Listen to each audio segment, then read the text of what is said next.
Hey guys, welcome back to my channel. So don't mind my nails or the ashiness on them. I just had some nail polish, as you can see, and I used some acetone, so my nails are, cuticles and stuff are really dry.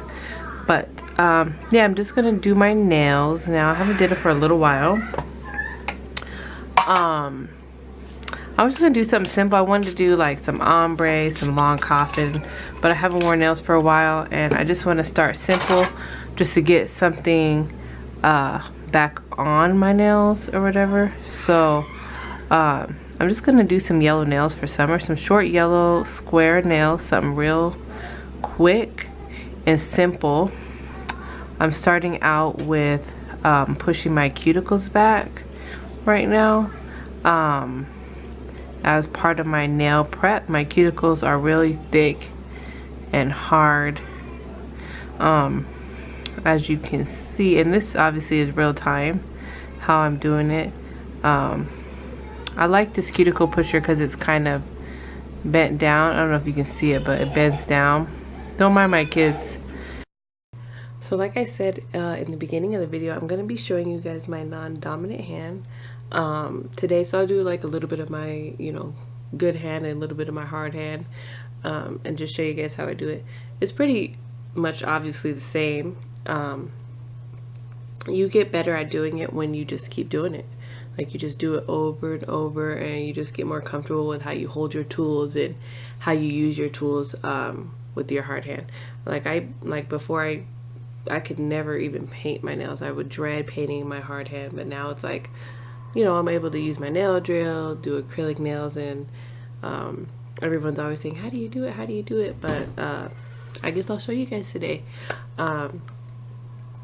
So a couple things that I like to share that are important when you're doing your non-dominant hand, I feel are important, is when you're using your nail drill. So when you're using your nail drill and you're using your good hand and you're right-handed, you use your drill in forward. And when you switch over to like what I'm doing here, I put my drill in reverse. So when you start using your left hand to work on your right hand, you need to reverse it, or else you won't be able to drill right. You want it to go in a certain direction. I think the opposite direction of what you're filing, I believe. If you don't, it'll just be, it'll catch, it won't really do much. So that's pretty much the most important thing. Other than that, when you're doing like your acrylic, take the liquid out, take as much liquid out as you can without it being too dry, so your product isn't so runny. That way you have more time to work with it and have more control over it. But other than that, it's all the same.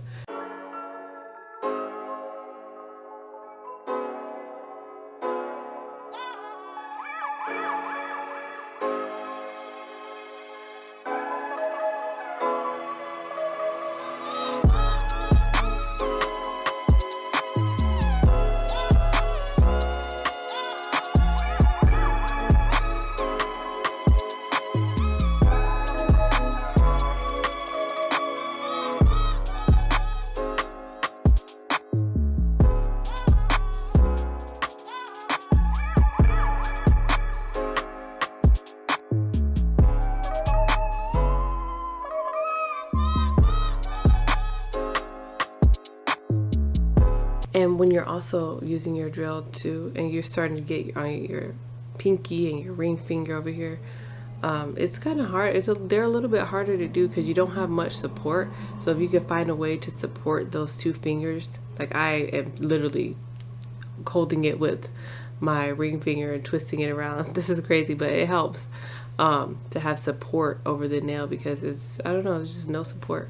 That is hard. That part is hard, but there's ways around it, obviously, to get the job done. So I have nippers here that I'm going to do. Usually, I know there's a lot of people that nip and a lot of people that don't nip. It's a big deal between people and nail techs and stuff like that. But I do it. When I was in school, they taught me to do it. When I took my test, I had to do it, and I had to do this right. But I don't do it all the time because I feel like it's a waste of time sometimes. I only do it if it's necessary. So any way I could cut back on something to save time, I will, if it's not necessary. So if someone doesn't have a lot, or it's not really thick, or you know, some people have pretty fingers and their nails grow perfectly and they don't need all that extra TLC, but me, I got all the dead cracked cuticles and stuff, so it has to be done. When I do it though, I use like dull nippers. I don't use sharp nippers. I used to use sharp nippers, and then I don't know, one day I left them in my cleaning solution and they rusted, and then they just started like getting messed up, and I was like, I need some new nippers. So I just like went over to Dollar Tree or whatever, and they had some, so I got a couple and they work just fine. You know, it doesn't let you cut too far, so you're not getting any living skin, you're only getting the dead skin. So it's great. So if you need nippers just in special cases, you can get them at the dollar store and they work just fine. I'm using my favorite nail tips. Like I said, I like these nail tips because they are thin. Only reason why. I'm not a fan of the curve so much, but because I don't wear them too long, I don't get the curve problem or whatever. I know a lot of people like their nails more flatter with a little bit of a curve. These ones are more old-fashioned. I would call them old-fashioned because people don't really use these tips no more. They use the Eden tips or whatever, but I like them because they're thin.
Okay, so now I am just gonna shape them up. These, obviously I'm just doing square, so it's not gonna take too much effort. I'm using a 100 nail file. This is my favorite grit nail file. So every time I do nails, I always use a new one. I never reuse nail files or whatever. So I'm just filing the sides. I don't want my square really wide. I want it as thin as possible. Not thin, but tapered as possible. Not super tapered, because obviously it's super short, but I just don't want it like looking like a piece of chick gum. So I'm trying my best to avoid that.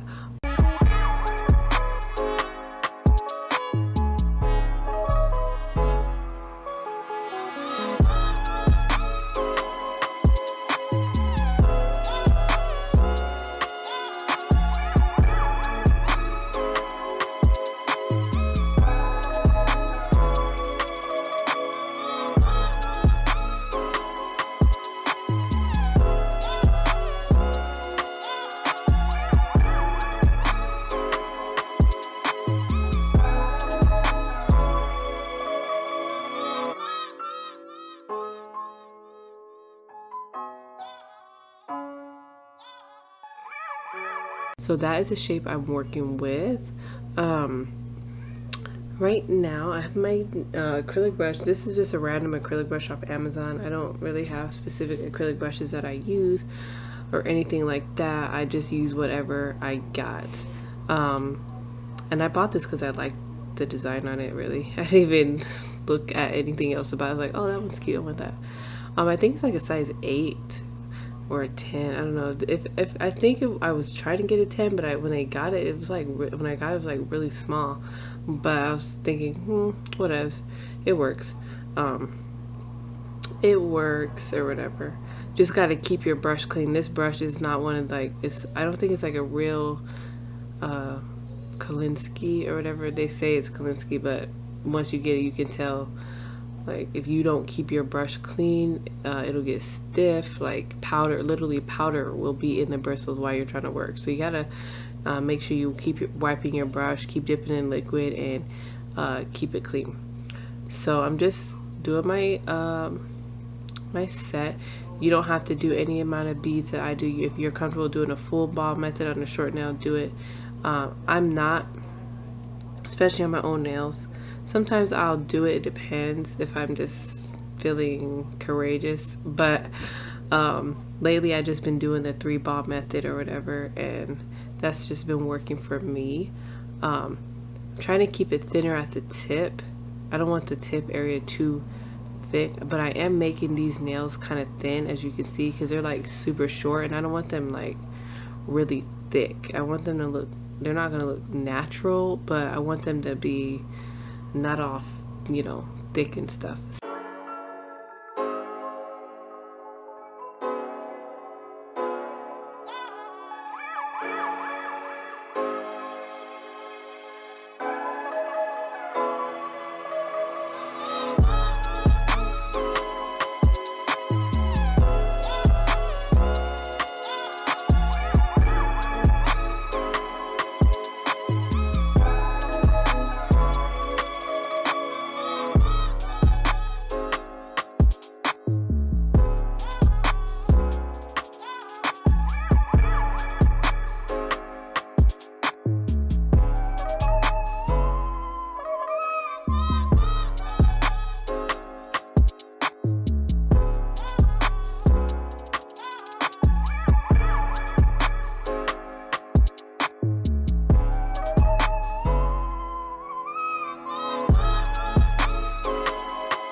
Okay guys, so this is the yellow I chose, Ugly Duckling Gel Polish number 4.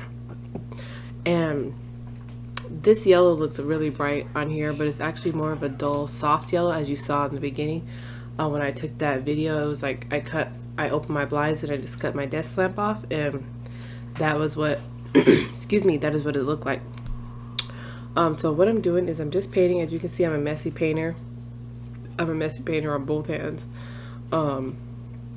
I'm just gonna do 2 coats. This color was like a little streaky. I don't know, I should have shook up the bottle or mixed it up better. It was a little streaky. I did do 2 coats, and I'll just take a cleanup brush and some 99% alcohol or acetone and just clean up around my cuticles and my skin and stuff before I put it in the lamp. And yeah, that's pretty much it. And then I'm gonna do some nail art, which is going to be some stamping, and call it a day. These nails were not my favorite nails. The color, excuse me, was not what I expected, because it was just, I don't know, it just didn't look as good. You know how you pick a color and like you think you're gonna like it and then you just don't. So I'll probably just keep these on for like about a week, and then I'll change it up or whatever. And yeah, so it's just pretty simple. Nothing much to it really, just getting something on my nail to have something on my nail. And yeah, so keep watching.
So this is our finished look. I hope you guys enjoyed this video. Thanks so much for watching. If you haven't already, please subscribe, and I'll see you in my next one. Bye.